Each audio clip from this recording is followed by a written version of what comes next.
내 이름은 최은희, 올해 63이다. 서울 강남구, 한강이 내다보이는 아파트 한 채를 지키며 나 홀로 황혼을 지키고 있다. 이웃들 눈에 내 인생은 그야말로 복덩어리였다. 젊은 시절 남편과 맨손으로 시작해 성북동 반지하에서부터 한 뼘 한 뼘, 이 금싸라기 땅 강남까지 왔다. 이 아파트는 우리 부부가 반평생을 땀으로 일궈낸 훈장이나 다름없었다. 하지만 복이란 것도 밀물과 썰물 같아서 차오를 때가 있으면 빠져나갈 때도 있는 법. 작년 겨울, 예고도 없이 들이닥친 한파는 거리의 마지막 플라타너스 잎사귀뿐만 아니라 40년 넘게 내 곁을 지켜준 늙은 남편마저 앗아갔다. 남편은 너무도 급하게 떠났다. 갑작스러운 심근경색으로 변변한 작별 인사 한마디 남기지 못했다. 바로 전날 밤까지만 해도 우린 늘 그랬듯 뜨끈한 김치찌개 한 소들 앞에 두고 드라마 남녀 주인공의 사랑 싸움에 핏대를 세우며 다퉜는데 다음 날 아침 내 옆자리는 싸늘하게 식어 있었다. 100평방미터가 넘는 횡한집, 구석구석마다 그가 존재했던 흔적들로 가득했다. 현관에는 미처 닦지 못한 그의 구두가, 베란다에는 그가 애지중지 돌보던 반쯤 죽어가는 난초가, 옷장에는 그의 희미한 담배 냄새가 밴 낡은 스웨터가 남아있었다. 이 모든 것들이 무뎌진 칼날처럼 내 심장을 몇 번이고 베어내는 듯했다. 그 무렵 나는 완전히 무너져 내렸다. 숨이 다 빠져버린 헝겊 인형처럼 소파에 흐물흐물 주저앉아 시간이 나를 스쳐 지나가도록 내버려 두었다. 밥은 맛을 잃었고 텔레비전은 소리를 잃었으며 창밖의 한강마저 색을 잃은 듯했다. 나는 종종 그의 영정사진 앞에 하염없이 앉아 오후를 보냈다. 입으로는 하소연을 늘어놓았지만 그에게 묻는 것인지 나 자신에게 묻는 것인지 모를 말들이었다. 앞으로 남은 날들을 대체 어떻게 살아야 하나. 내가 이 슬픔의 늪에 가라앉아 버릴 것이라 생각했던 바로 그때 내 사위 박서준이 마치 한 척의 배처럼 내 앞에 든든하게 나타났다. 내 사위로 말할 것 같으면 온 동네를 눈 씻고 찾아봐도 없을 만큼 좋은 사람이다. 딸 지우가 처음 집에 데려왔을 때 남편과 나는 첫눈에 그를 마음에 들어했다. 반듯한 외모에 훤칠한 키, 웃을 때마다 눈가에 잡히는 다정한 주름까지. 보기만 해도 마음이 든든해지는 사람이었다. 그는 유명 전자회사에서 팀장으로 일하고 있었는데 젊은 나이에 앞날이 창창했다.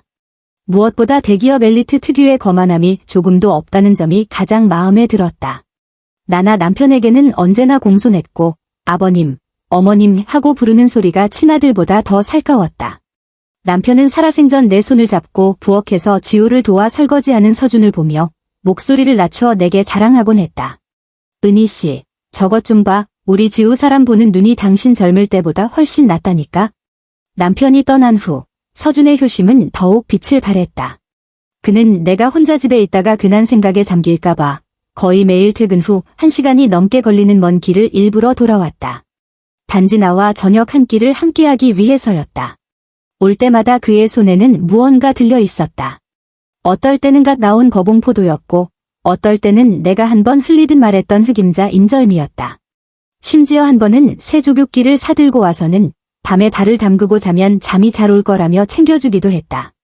그는 내 곁에서 삼가 고인의 명복을 빕니다. 같은 위로랍시고 하는 뻔한 말을 하지 않았다. 대신 회사에서 있었던 재미있는 일이나 외손자가 유치원에서 저지른 장난 같은 것들을 이야기해 주었다. 부서의 새로운 인턴이 부장님 바지에 커피를 쏟았다는 이야기. 5살배기 외손자가 자기가 슈퍼맨이라며 보자기를 두르고 소파에서 뛰어내리다 앞니를 부딪혔다는 이야기. 그의 생생한 이야기에 내 침묵하던 마음도 다시 활기를 찾는 듯했고 집안에는 오랜만에 웃음소리가 울려 퍼졌다. 어머니, 혼자 이렇게 넓은 집에 계시는 게 저랑 지우는 영 마음에 걸립니다. 그날 저녁 식사 후 서준은 아삭아삭한 사과를 깎아주며 조심스럽게 입을 열었다. 이 집이 좋긴 하지만 아무래도 오래된 아파트라 보안 시스템도 예전 같지 않고요. 게다가 혼자 계시다가 밤에 갑자기 머리가 아프시거나 욕실에서 미끄러지기라도 하면 곁에서 부축해줄 사람 하나 없잖아요. 이 문제로 지우랑 오랫동안 고민했는데 아무래도 이게 장기적인 해결책은 아닌 것 같습니다. 나는 순간 가슴이 뭉클했지만 애써 강한 척하며 말했다. 이 늙은이 뼈는 아직 튼튼해. 그렇게 유난 떨 것 없다. 너희 젊은 사람들은 일하랴, 애 키우랴 바쁜데 나 때문에 신경 쓰지 마라. 옆에 앉아있던 딸 지우가 바로 말을 받았다. 그녀는 내 곁으로 다가와 머리를 내 어깨에 살며시 기댔다. 목소리에는 애교 섞인 콧소리가 섞여 있었다. 엄마, 저희가 어떻게 마음을 안 써요? 엄마는 저랑 서준 씨한테 제일 소중한 분인거려. 생각해보세요. 아빠가 돌아가시기 전에 저희 손을 잡고 신신당부하셨잖아요. 꼭 엄마 잘 모시라고. 아빠 평생의 가장 큰 소원이 엄마가 즐겁고 편안하게 노년을 보내는 거였어요. 지금 엄마가 이렇게 텅 빈 집을 지키면서 매일 아빠 영정사진만 보고 슬퍼하시면 하늘에 계신 아빠 마음이 얼마나 아프시겠어요. 지우는 말끝을 흐리며 눈시울을 붉혔다. 딸이 우는 모습에 내 마음은 속절없이 무너졌다. 그랬다. 남편은 평생 나 하나만 보고 살았다. 나를 보물처럼 손바닥 위에 올려놓고 살았다. 그런 사람이 내가 이렇게 외롭게 지내는 걸 원할 리 없었다. 내 표정이 누그러진 것을 본 서준은 이 기회를 놓치지 않고 자신의 계획을 털어놓았다. 어머니, 이렇게 하는 건 어떨까요? 이 아파트를 파는 겁니다. 강남 집값은 어머님도 아시잖아요. 최근 몇 년 사이에 엄청나게 올라서 이 집이면 지금 꽤 큰 돈이 될 겁니다. 그 돈이면 어머님 남은 평생 아무 걱정 없이 사실 수 있어요. 그는 내가 생각할 시간을 주려는 듯 잠시 말을 멈췄다가 이었다. 집을 팔고 나면 두 가지 선택지가 있습니다. 첫 번째는 저와 지우가 가장 바라는 건데요. 저희랑 같이 사는 거예요. 저희가 요즘 방 4개짜리 집을 알아보고 있는데 어머님께는 가장 크고 해가 잘 드는 화장실 딸린 안방을 드릴 겁니다. 매일 손주도 보실 수 있고 온 가족이 북적북적하게 살면서 서로 챙겨줄 수도 있고요. 물론 그는 말을 돌리며 세심하게 배려하는 태도를 보였다. 자식들이랑 같이 사는 걸 불편해하시는 어르신들이 많다는 것도 압니다. 생활 습관이 달라서 서로 방해될까 봐 그러시죠.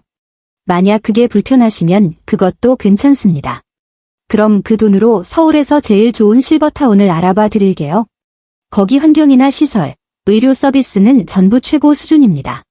삼시세끼 영양사가 짜준 식단이 나오고 꽃꽂이, 서예, 게이트볼 같은 다양한 취미 강좌도 있어서 원하시는 건 뭐든 배우실 수 있어요. 가장 중요한 건 거기에 비슷한 연배의 친구분들이 많아서 절대 외롭지 않으실 거라는 점입니다. 그의 말 한마디 한마디가 따뜻한 수건처럼 외롭고 차가웠던 내 마음을 어루만졌다. 그는 모든 가능성을 고려했고 모든 길을 내 앞에 깔아주었다. 그리고 그 모든 길은 하나같이 더없이 아름다운 노년으로 향하는 듯했다. 가족과 함께 천륜의 정을 누리는 것이든 고급 요양원에서 대접받으며 사는 것이든 슬픈 기억만 가득한 이 텅 빈 집을 홀로 지키는 것보다는 100배 나은 삶이었다. 나는 사위의 진심 어린 얼굴과 딸의 기대에 찬 눈을 번갈아 보았다. 낡은 집을 지키려던 내 마음속 마지막 남은 고집마저 허물어지기 시작했다. 어쩌면 저 아이들 말이 맞을지도 모른다. 사람은 추억 속에만 살 수 없다. 남편은 떠났고 나도 이제 앞을 향해 나아가며 새로운 삶을 시작해야 할 때였다. 그날부터 집을 파는 일이 본격적으로 시작되었다. 나는 평생 먹고 사는 문제 외에는 아무것도 모르는 사람이었다. 집을 파는 것처럼 큰일은 더더욱 그랬다. 그래서 모든 것을 서준과 지우에게 안심하고 맡겼다. 그들은 정말 나를 실망시키지 않았고 일 처리 속도는 놀라울 정도로 빨랐다. 서준은 곧바로 강남에서 가장 큰 부동산 중개업소에 연락했고 파견된 매니저는 말끔한 정장 차림에 예의가 발랐다. 그는 나를 어머님이라 부르며 모든 절차를 명확하게 설명해 주었다. 그들은 매일 내게 진행 상황을 보고했다.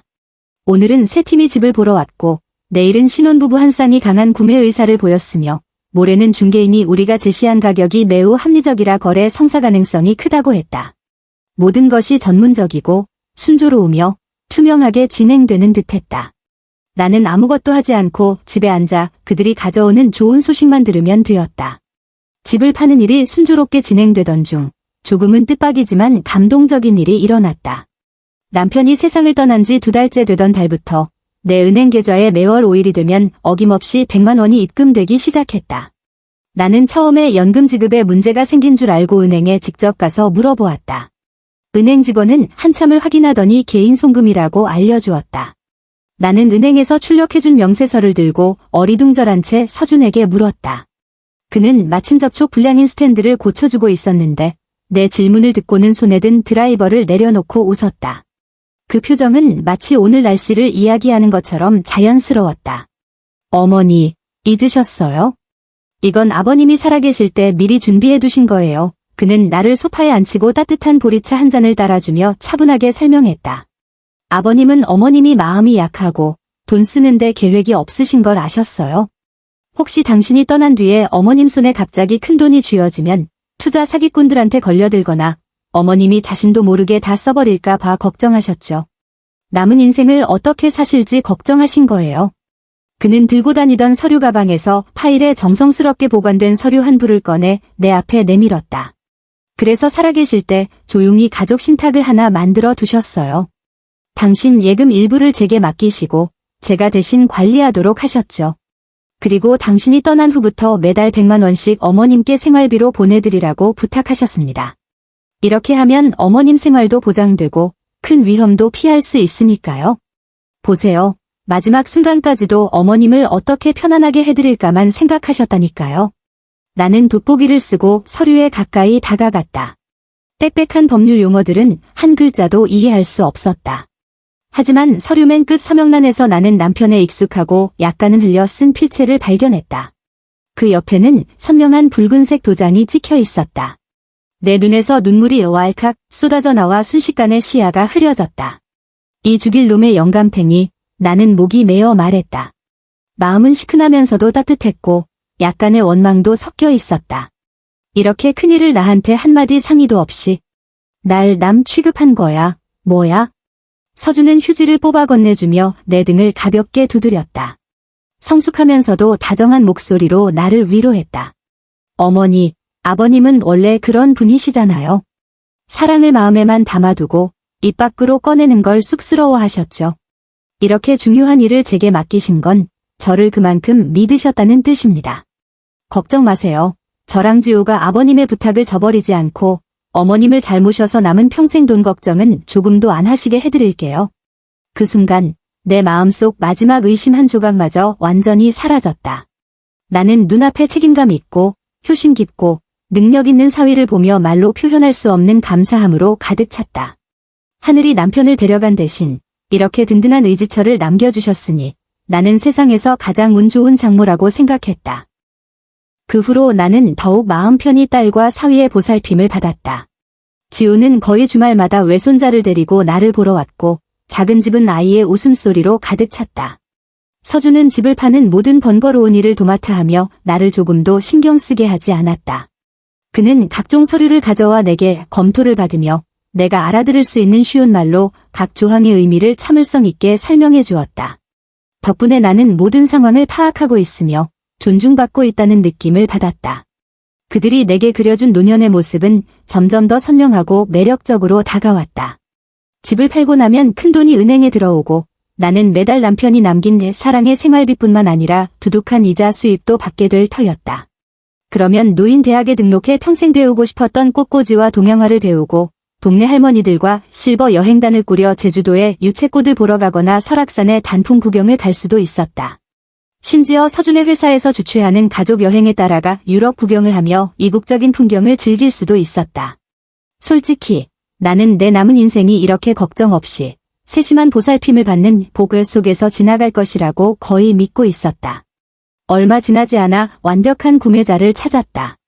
IT 대기업에 다니는 젊은 부부였는데 남편은 신사적이고 아내는 상냥해 보였다. 모두 좋은 교육을 받은 점잖은 사람들이었다. 그들은 집을 2번 보러 왔고 집 구조와 채광, 창밖으로 보이는 한강 풍경에 감탄을 금치 못했다. 가장 중요한 것은 그들이 매우 후하게 값을 쳐주었다는 점이다. 서준이 제시한 가격에 거의 흥정 없이 동의했는데 그 가격은 내 예상보다도 훨씬 높았다. 서준이 이 좋은 소식을 전해주었을 때 나는 흥분해서 밤새 잠을 이루지 못했다. 나는 그의 손을 잡고 몇 번이고 되풀이해서 말했다. 서준아, 다 내 덕분이다. 정말 내 덕이야. 내가 이렇게 애써주지 않았으면 나 같은 늙은이가 어떻게 이렇게 좋은 값에 집을 팔 수 있었겠니? 서준은 그저 겸손하게 웃으며 말했다. 어머니, 다 제가 해야 할 일인걸요. 어머님이 만족하시니 저도 마음이 놓딥니다. 계약일은 수요일, 길일로 정해졌다. 그 전날 밤, 지우는 일부러 외손자를 데리고 와서 나와 함께 시간을 보냈다. 그녀는 내가 챙겨야 할 낡은 사진과 옛 물건들을 정리하는 것을 도우며 인터넷으로 이미 봐둔 방 4개짜리 아파트에 대해 신나게 설명했다. 엄마, 그 집 진짜 좋아. 단지가 공원 같아. 내가 엄마 쓰실 방으로 고른 곳은 통유리창이 엄청 커서 아침에 해가 뜨면 방 전체가 따뜻한 햇살로 가득해. 그때 아빠가 제일 좋아하시던 군자란 화분을 창가에 두면 아빠도 분명 기뻐하실 거야. 딸의 설명을 들으며 내 눈앞에는 이미 그 풍경이 펼쳐지는 듯했다. 햇살, 꽃향기, 손자의 웃음소리, 온 가족이 화목하게 지내는 모습. 낡은 집에 대한 마지막 미련마저 이 아름다운 기대 속에서 깨끗이 씻겨나갔다. 나는 심지어 이 슬픈 기억으로 가득 찬 곳을 파는 것이 어쩌면 진정한 해방일지도 모른다고 생각하기 시작했다. 계약 당일, 날씨는 믿을 수 없을 만큼 좋았다. 하늘은 물로 씻어낸 듯한 푸른색이었고 구름 한 점 없었다. 서준과 지우는 아침 일찍 차를 몰고 나를 데리러 왔다. 지우는 내게 화사한 색의 캐시미어 카디건을 골라주고 정성스럽게 옅은 화장까지 해주었다. 새로운 삶을 시작하는 좋은 날이니 활기차 보여야 한다고 했다.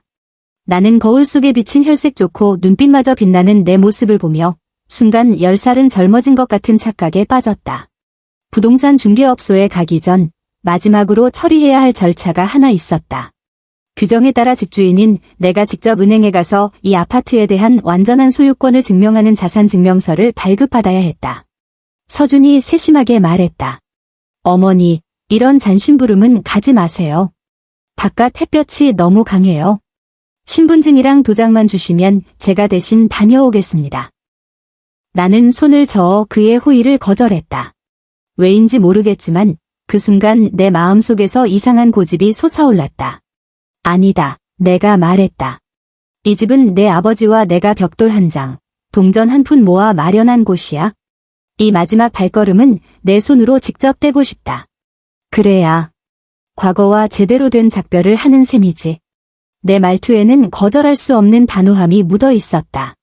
서준과 지우는 서로 눈빛을 교환하더니 더 이상 아무 말도 하지 않았다. 그저 조심해서 다녀오시고 일이 끝나면 바로 전화하라고 데리러 오겠다고만 했다. 그리하여 나는 혼자서 우리 집 아래에 있는 반평생을 드나들었던 은행으로 향했다. 은행 안은 한산했고 냉방이 잘 되어 있었다. 나는 번호표를 뽑고 대기석 소파에 조용히 앉았다. 기다리는 시간은 언제나 지루한 법. 나는 들고 온 천가방에서 통장과 오랫동안 모아온 은행 영수증 뭉치를 꺼내 정리하기 시작했다. 이 영수증들에는 연금을 찾은 증거도 있었고 수도세와 가스비를 낸 영수증도 있었으며 매달 서준이 보내주는 내 생활비, 입금 통지서도 있었다.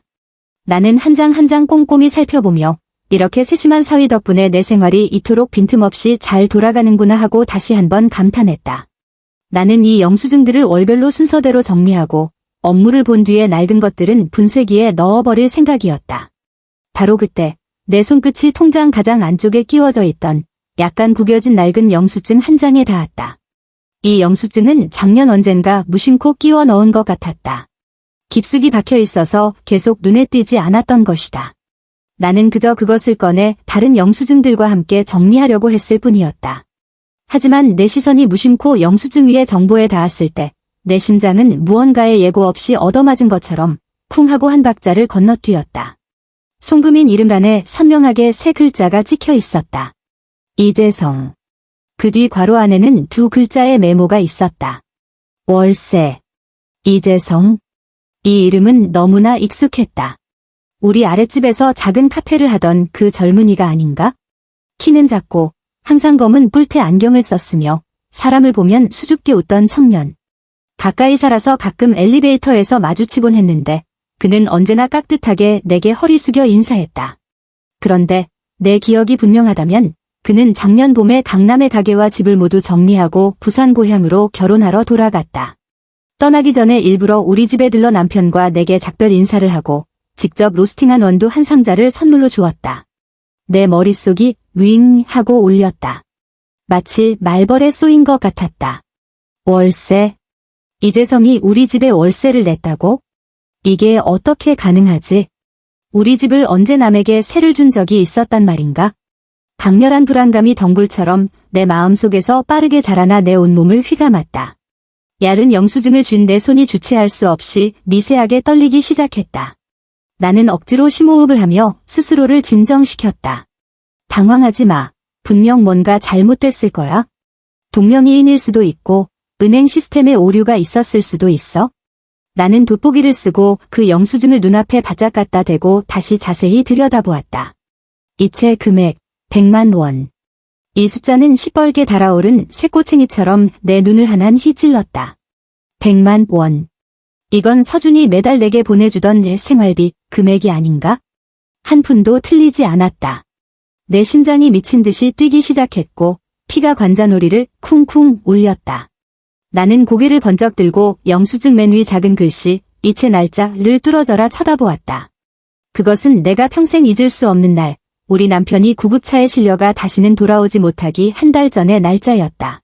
다시 말해 이재성으로부터 온 월세라고 적힌 이 100만 원은 우리 남편이 세상을 떠나기 전에 이미 내 통장으로 들어왔다는 뜻이다. 그리고 내가 내 착한 사위 박서준으로부터 받은 그가 아버님이 살아계실 때 마련해 두신 사랑의 생활비라고 부르던 첫 돈은 남편이 세상을 떠난 지 2달 뒤였다. 시간이 전혀 맞지 않았다. 터무니없지만 동시에 너무나도 명확한 생각 하나가 차가운 번개처럼 순식간에 내 머리를 갈랐다. 내가 그토록 굳게 믿었던 감동적인 이야기, 남편의 깊은 사랑과 사위의 든든한 약속에 관한 그 이야기가 이 순간 거대한 균열을 드러냈다. 그리고 그 틈새로 새어나오는 것은 온몸을 얼어붙게 하는 섬뜩한 냉기였다. 나는 그 가벼운 영수증 한 장을 쥐고 있었지만 그것이 천근만근처럼 무겁게 느껴져 숨쉬기조차 힘들었다.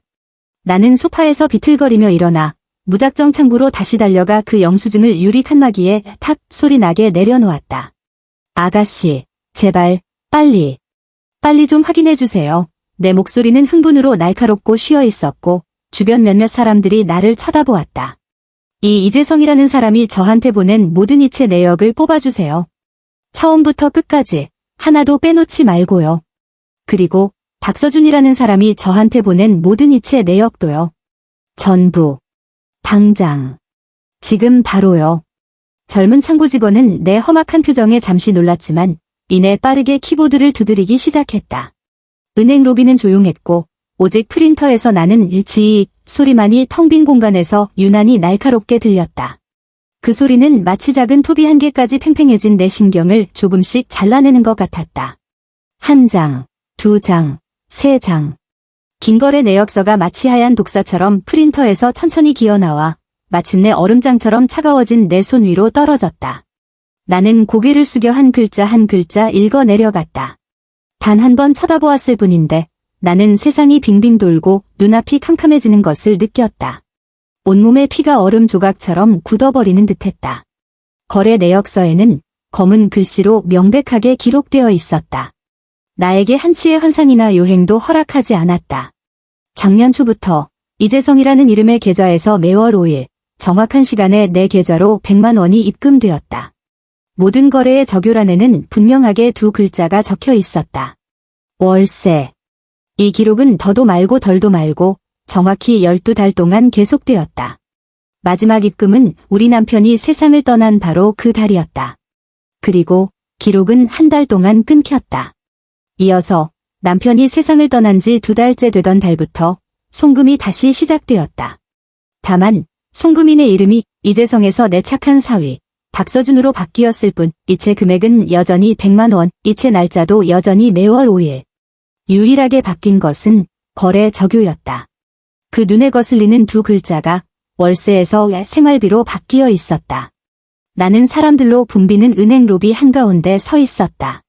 주변의 모든 것이 마치 슬로우 모션 무성 영화처럼 변해버렸다.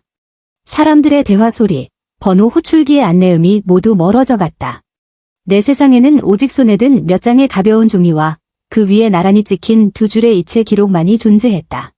그것들은 마치 두 자루의 날카로운 수술칼처럼 지난 1년간의 내 삶을 무자비하게 해부했다. 그 안에 숨겨져 있던 더럽고 악취나고 거짓과 계산으로 가득 찬 진실을 피투성이로 내 앞에 펼쳐 보였다. 그랬구나. 그랬던 거구나. 내 순박하고 무엇보다 체면을 중시했던 남편이 그의 생애 마지막 해에 건강이 악화되고 수입이 줄어들자 나까지 걱정시키지 않기 위해 이 집의 마지막 체면을 지키기 위해 나 몰래 조용히 늘 비어있던 북향의 작은 서재를 아랫집 이웃 이재성에게 세를 놓았던 것이다. 매달 100만 원의 월세. 큰 돈은 아니지만 우리 노부부의 생활비를 충당하고 내가 가끔 백화점에 가서 새 옷 한 벌 살 수 있을 정도의 돈. 그는 내가 속상해할까봐, 집안이 방을 새놓을 정도로 어려워졌다고 생각할까봐 숨기기로 선택했던 것이다. 아마도 그는 자신의 건강이 좋아지거나 이재성의 임대 계약이 끝나면 이 일이 아무도 모르게 지나갈 것이라 생각했을 것이다.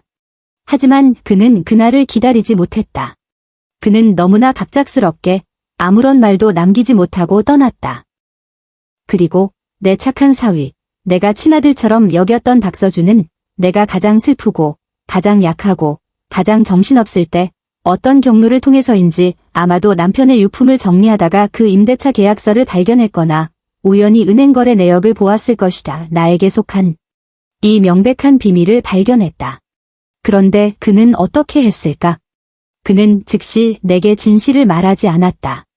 마땅히 내가 상속받아야 할 이 안정적인 월세 수입을 내 손에 쥐어주지 않았다. 그는 가장 비열하고 가장 파렴치한 방법을 선택했다. 횡령. 그는 마치 어둠 속에 숨어있던 독수리처럼 내 남편의 뼈가 채 식기도 전에 위선으로 가득 찬 날카로운 발톱으로 내 재산을 가로챘다.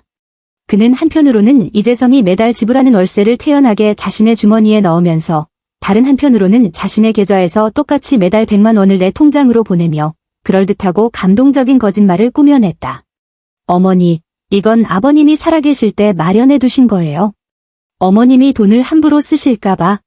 얼마나 세심한가, 얼마나 생각이 깊은가, 얼마나 감동적인가. 그는 내 돈으로 나에게 효심이 지극한 연극을 펼쳤다. 내 돈으로 효자, 사위 노릇을 했다. 내 돈으로 나를 위해 사랑과 존중으로 가득 찬 가짜 노년의 환상을 만들어냈다. 그리고 이 모든 것의 최종 목적은 내가 그에게 200%의 신뢰와 의지를 갖게 한 다음 기꺼이 감사하는 마음으로 나와 남편이 평생의 피땀으로 일군 수십억 원 가치의 이 아파트를 내 손으로 직접 그의 손에 넘겨주게 하려는 것이었다. 기가 막힌 속임수였다. 기가 막힌 바꿔치기였다. 사람을 2번 죽이는 짓이었다. 나는 정말 늙었고 정말 어리석었다. 내가 어떻게 이렇게 조잡한 사기극에 놀아나면서 매일 사기꾼에게 감사하며 그들을 내 노년의 유일한 구명줄로 여겼을까? 나는 손바닥에 식은땀에 축축해진 은행거래 내역서를 쥐고 있었다. 종이의 가장자리는 내가 무의식적으로 꽉 쥔 탓에 달아 있었다. 나는 울지 않았다. 아까처럼 정신 나간 사람처럼 소리치지도 않았다. 극도의 분노와 배신감의 고통 끝에 내 마음은 오히려 기이하게도 차분해졌다. 마치 폭풍전야의 바다처럼 표면은 죽은 듯 고요했지만 그 아래에서는 모든 것을 뒤엎을 만한 광풍이 휘몰아치고 있었다. 나는 깊게 숨을 들이마셨다. 가슴 속에는 은행의 차갑고 건조한 공기만이 가득했다. 나는 그 거래 내역서들을 반듯하게 접고 또 접어서 조심스럽게 내 속주머니에 넣었다. 내 심장 바로 옆에. 그리고 나는 흐트러진 머리와 옷매무새를 가다듬고 은행의 거울처럼 빛나는 유리문을 향해 나 자신도 낯설게 느껴지는 평온하다 못해 온화하기까지 한 미소를 지어 보였다. 나는 조용히 은행을 나섰다. 바깥의 햇살은 여전히 좋았고 눈이 부실 정도여서 눈이 시큰거렸다. 나는 약속대로 서준에게 전화하지 않았고 부동산 중개업소로 바로 가지도 않았다. 나는 택시를 잡아 우리 집 주소를 댔다.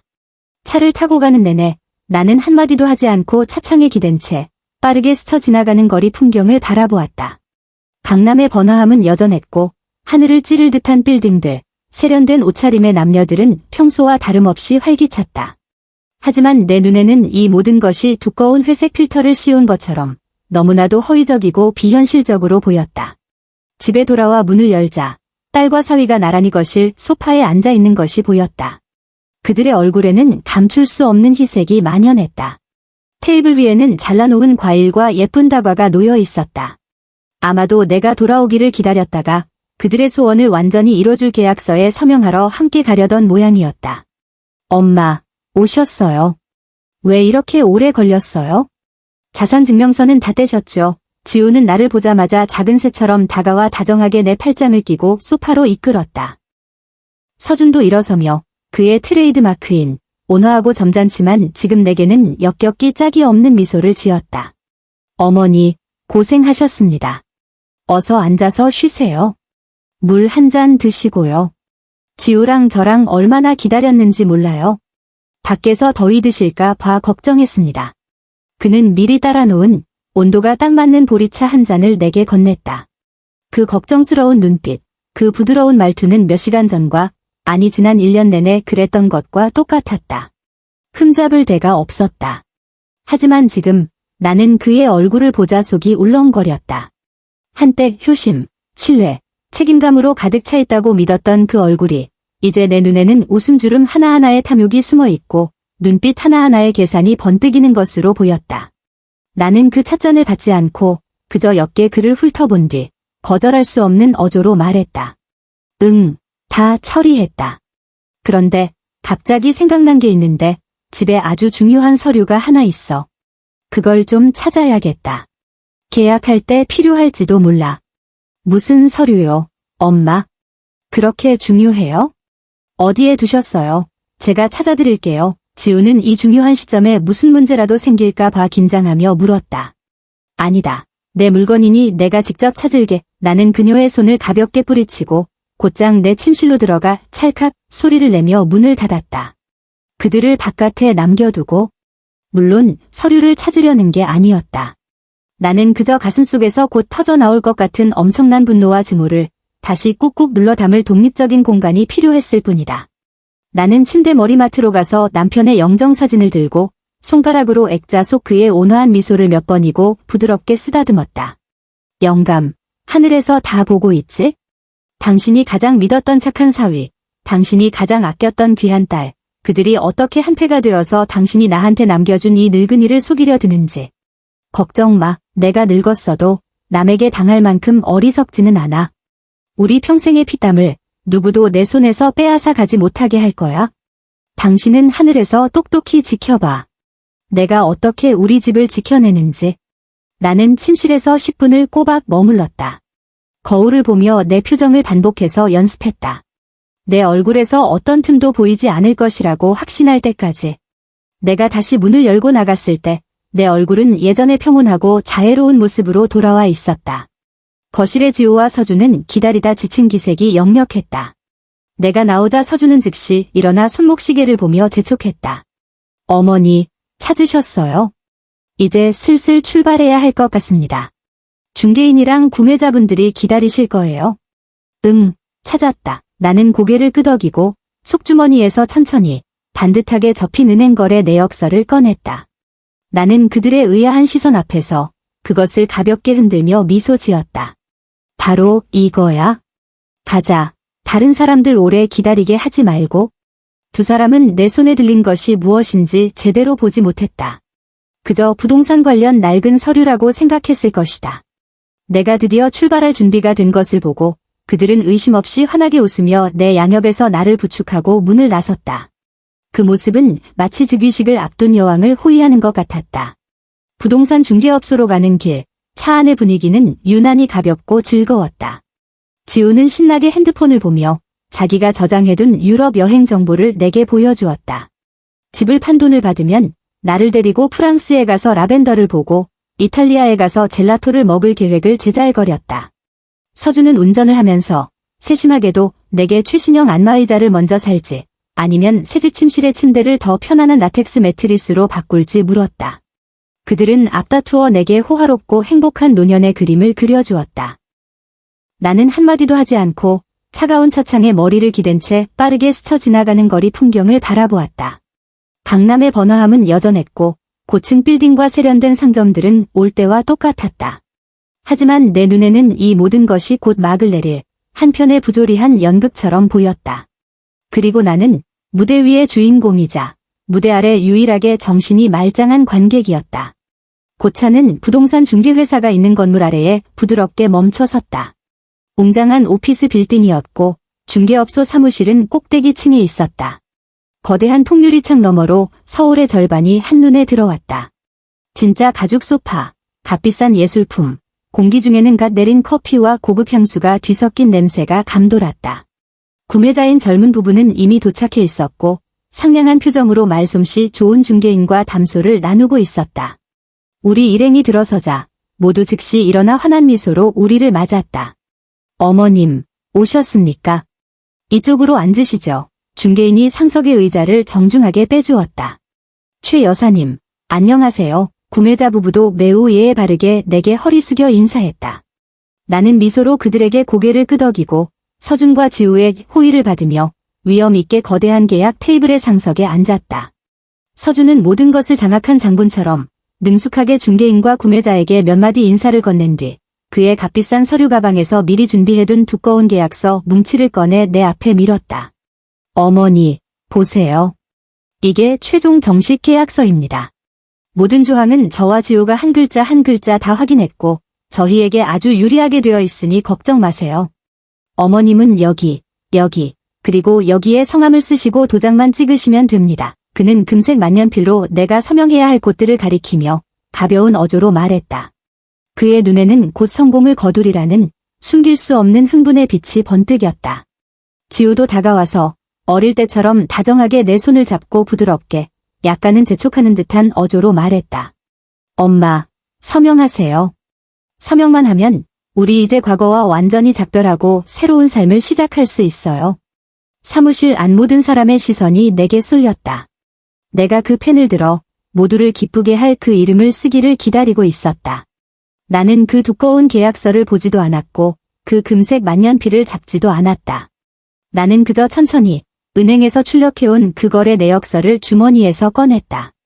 그리고 모두가 의아해하는 시선 속에서 조용히 그것을 두꺼운 매매 계약서 위에 올려놓았다.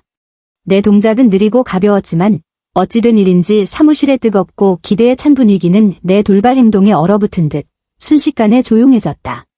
나는 고개를 들어 긴 회의 테이블 너머로 얼음으로 벼린 두 자루의 칼날 같은 시선을 내 상냥한 미소에 착한 사위 박서준에게 똑바로 쏘았다. 나는 그를 향해 미소 지었다. 그 미소에는 한치의 분노도 반점의 비난도 없었다. 오직 그의 발끝에서부터 한기를 솟구치게 하는 뼛속까지 시린 평온함만이 있었다. 사위야, 내가 입을 열었다. 내 목소리는 크지 않았지만 잔잔한 호수에 던져진 돌멩이처럼 그 자리에 있는 모든 사람의 귀에 선명하게 들렸다. 참 효심이 지극하구나. 지난 1년 넘게 이 늙은이를 위해 정말 고생 많았다. 박서준의 얼굴에서 미소가 굳었다. 그는 내 말의 깊은 뜻을 즉시 이해하지 못하고 본능적으로 마른 웃음으로 대처할 뿐이었다. 어머니, 무슨 그런 말씀을요? 다 제가 해야 할 일인데요. 뭐. 그래, 해야 할 일이지. 나는 동의하며 고개를 끄덕였다. 그리고 노린 반점이 가득한 내 검지로 그 은행거래 내역서를 한 번, 또 한 번 가볍게 두드렸다. 똑똑 하는 소리는 마치 그의 조종을 울리는 것 같았다. 내 죽은 영감이 남겨준 생활비를 챙겨주는 것도 모자라 이렇게 정성껏 1년 넘게 내 앞으로 들어오는 월세까지 꼬박꼬박 챙겨주다니 말이다. 월세라는 두 글자를 나는 아주 가볍고 아주 느리게 말했다. 하지만 그 두 글자는 마치 정밀 유도탄처럼 공기를 가르고 위선적인 예의를 뚫고 박서준의 귓속에 하나히 박혔다. 나는 똑똑히 보았다. 그의 온화했던 얼굴에서 핏기가 그 순간 쏴 하고 깨끗이 사라지고 시체처럼 창백한 낯빛만 남는 것을. 그의 완벽했던 미소는 순식간에 굳어버렸고 싸구려 석고상처럼 산산조각이 났다. 결국 남은 것은 감출 수 없는 경악과 당황뿐이었다. 그의 입술은 떨렸고 눈은 책상 위에 그에게는 너무나 익숙한 은행거래 내역서를 뚫어져라 쳐다보았다. 목을대가 위아래로 움직였지만 한마디도 내뱉지 못했다. 엄마. 무슨 말씀이세요? 옆에 있던 지우는 아직 상황 파악이 안 된 듯 나를 한 번 보고 순식간에 낯설어진 남편의 얼굴을 한 번 보며 수습하려 애썼다. 무슨 월세요? 혹시 연세가 드셔서 뭘 잘못 기억하시는 거 아니에요? 잘못 기억한다고 나는 냉소하며 얼굴의 모든 위장을 걷어내고 그 아래에 차갑고 혐오스러운 표정을 드러냈다. 나는 그거래 내역서를 집어들어 보지도 않고 그대로 아직도 어리둥절하고 무고한 표정의 지우 얼굴에 던져버렸다. 종이는 가볍지만 짝 하는 날카로운 소리는 마치 내가 그녀의 뺨을 하나히 후려친 것 같았다.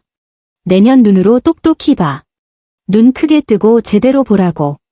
내가 찾아온 이 잘난 남자, 내가 자랑스러워하는 그 남편이 어떻게 이 친엄마를 도둑 맞듯 맞고 어떻게 탐욕스러운 존벌레처럼 내 친아버지가 이 늙은이에게 남겨준 피땀 어린 돈을 한 푼 한 푼 빼돌렸는지. 내 목소리는 갑자기 높아졌다. 길 위에서 억눌렀던 분노, 억울함, 역겨움, 비참함이 이 순간 화산처럼 폭발했다. 너희들 날 바보로 알았지?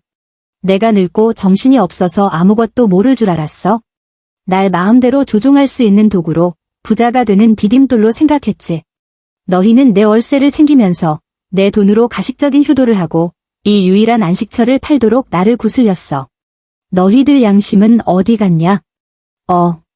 걔나 줘 버렸냐? 지우는 내 갑작스러운 폭발에 완전히 얼어붙었다.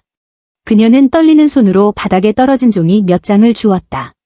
그 위에 적힌 선명한 이체 기록들을 확인했을 때 그녀의 얼굴도 남편처럼 종이처럼 하얗게 질렸다. 이건 사실이 아니야? 이럴 리 없어. 서준 씨. 어서 엄마한테 설명해. 빨리 말해. 그녀는 당황해서 박서준의 팔을 잡아 끌며 울먹였다. 하지만 이 순간에 박서준은 모든 위장이 벗겨진 사기꾼에 불과했다. 그에게 무슨 변명할 말이 남아있겠는가? 그는 그저 값비싼 가죽 의자에 힘없이 주저앉아 시선을 피하며 굵은 식은땀을 이마에서 쉴 새 없이 흘려내렸다. 정성껏 손질한 머리마저 땀에 젖어 있었다. 사무실은 죽음과 같은 정적에 휩싸였다. 청산유수 같던 중개인과 기대로 가득 찼던 구매자 부부는 모두 눈앞에서 급반전된 막장 드라마를 보며 입을 다물지 못했다. 그들의 표정은 놀라움에서 경악으로 그리고 깨달음으로 마지막에는 숨길 수 없는 경멸과 동정으로 바뀌었다. 나는 한때 자랑스러워했던 딸과 사위를 보았다. 한 명은 통곡하고 한 명은 넋이 나간 채였다. 내 마음에는 한치의 통쾌함도 없었다. 오직 끝없는 비참함과 단호함만이 있었다.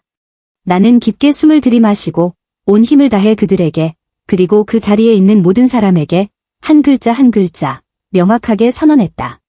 이 집 안 팔아. 그리고 나는 마찬가지로 얼굴이 하얗게 질려 어쩔 줄 모르는 중개인을 향해 얼음처럼 차가운 목소리로 말했다. 선생님, 죄송합니다. 여러분의 귀한 시간을 낭비하게 됐군요. 그리고 제 사위, 박서준 씨는 1년 넘게 제 개인 재산을 불법으로 점유했으며 총액은 1200만 원이 넘습니다. 저는 지금 경찰에 신고해서 그를 사기 및 횡령 혐의로 고소할 겁니다. 말을 마치고 나는 정말로 내 천가방에서 낡은 핸드폰을 꺼내 모든 사람 앞에서 천천히 숫자 하나하나 경찰서 번호를 누르기 시작했다. 엄마, 안 돼요. 이러시면 안 돼요. 지우가 처절한 비명을 지르며 미친 듯이 달려들어 내 핸드폰을 뺏으려 했다. 박서준도 마침내 극도의 공포에서 정신을 차렸다. 그는 허둥지둥 내 앞으로 달려와 쿵 소리를 내며 단단한 대리석 바닥에 무릎을 꿇었다. 어머니, 제가 잘못했습니다. 정말 잘못했습니다. 제가 귀신에 씌었나 봅니다. 제발 신고하지 마세요. 제발요. 지우와 아이를 봐서라도 한 번만 기회를 주세요.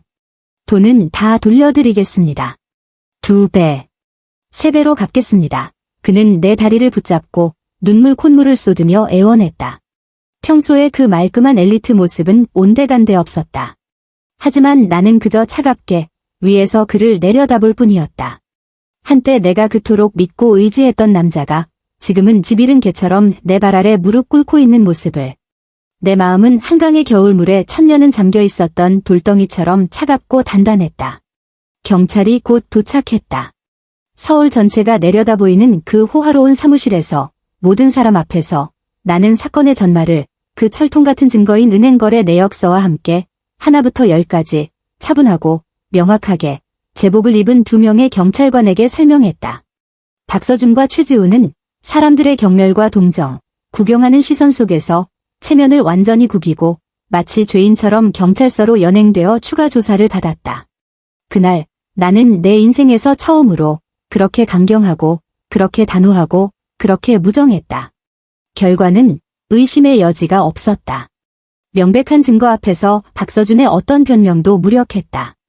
그는 횡령한 1,000만 원이 넘는 월세를 원금과 이자까지 모두 토해내야 했을 뿐만 아니라 사기 및 횡령죄로 집행유예를 선고받고 평생 지워지지 않을 전과 기록을 남겼다. 그가 다니던 평판을 중시하는 대기업은 사건이 알려지자마자 주저없이 그를 해고했다. 그의 인생은 구름 위에서 진흙탕으로 곤두박질 쳤다. 나와 딸 지우의 관계도 완전히 끝이 났다.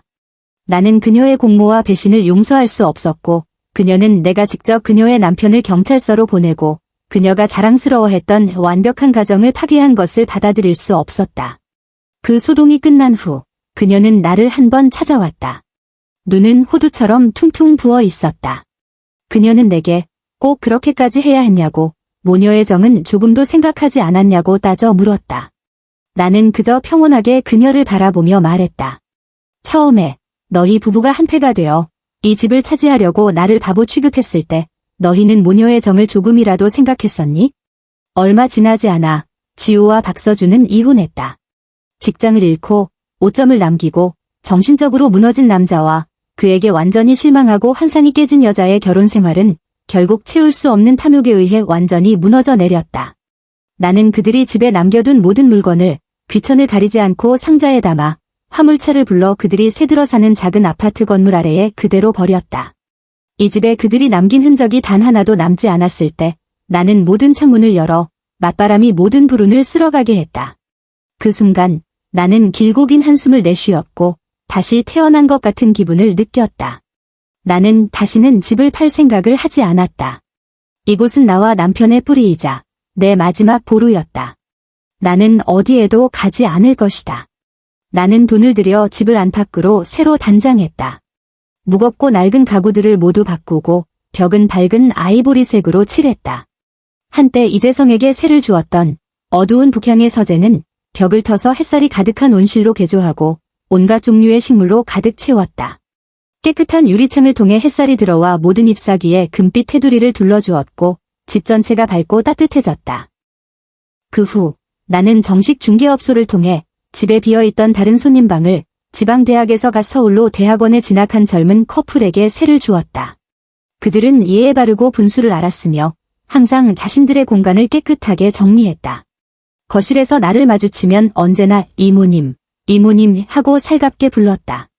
가끔 자신들이 맛있는 음식을 만들면 이 집주인 이모님에게 일부러 한 그릇 가져다 주기도 했다. 집에 젊은이들이 있으니 오랫동안 잊고 지냈던 활기가 다시 샘솟는 듯했다. 나는 그들이 내는 월세와 내 연금, 그리고 모아둔 돈으로 우리 구에서 운영하는 노인대학에 등록했다. 젊었을 때 배우고 싶었지만 기회가 없었던 유화를 배웠고 지역 합창단에도 가입했다. 내 삶은 갑자기 바쁘고 충실해졌고 더 이상 감상에 젖을 시간이 없었다. 작년 가을 남산의 단풍이 불처럼 붉게 물들었을 때 나는 노인대학 합창단의 할머니 몇 명과 함께 여행 상품에 등록해 평생 입에 달고 살았던 유럽으로 떠났다. 우리는 파리의 루브르 박물관에 가서 모나리자의 미소 앞에서 사진을 찍었고 로마의 트레비 분수에서 젊은 처녀처럼 눈을 감고 동전을 던졌으며 스위스의 설산에 가서 빨간색 작은 기차를 타고 구름과 설봉 사이를 달렸다. 내 평생 처음으로 떠난 해외여행이었다. 내가 알프스 정상에 서서 그 맑고 차가운 공기를 마시며 발 아래 펼쳐진 끝없는 설봉과 구름 바다를 바라볼 때 나는 문득 내 지난 반평생이 겪었던 고생과 슬픔, 배신이 이토록 장엄한 자연 앞에서는 너무나도 작고 하찮게 느껴졌다. 그 순간 나는 마침내 완전히 깨달았다. 한 여자의, 특히 나이든 여자의 노년의 존엄과 안정감은 결코 자식들에 허황되고 언제든 변질될 수 있는 효심에 의존하는 것이 아니라는 것을. 그것은 자신의 손에 굳게 쥔 재산과 영원히 경계하고 깨어있는 정신에 달려있다는 것을. 집은 여전히 내 것이고 돈은 내 주머니에 있으며 내 삶은 내가 계획하고 내 희로애락은 내가 결정한다. 이것이야말로 나 최은희의 최고의 노년이다.